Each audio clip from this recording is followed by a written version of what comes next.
हामीले आज यति धेरै निगुरो पाउँछ भनेर सोचेको पनि थिएन।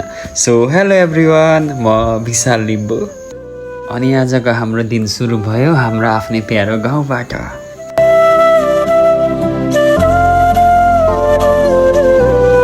केही समयको यात्रापछि म अनि मेरो साथी अब हामी मेन रोडदेखि लाग्यौं जंगलतर्फ। आजको दिन एडभेन्चर अनि जंगलमा सब्जी खोज्ने प्लान हो। बाटो अलि अँध्यारो र घारी थियो, एकछिन डर लाग्यो, त्यही पनि हामी हिम्मत गरेर जंगलभित्र पस्यौं। देउरालीमा बतास चल्यो।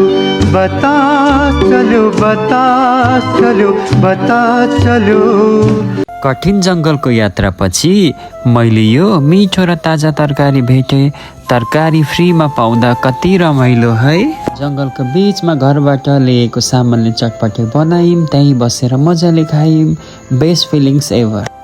अब हामी घरतर्फ लाग्यौं। आजको दिन एकदमै रमाइलो भयो।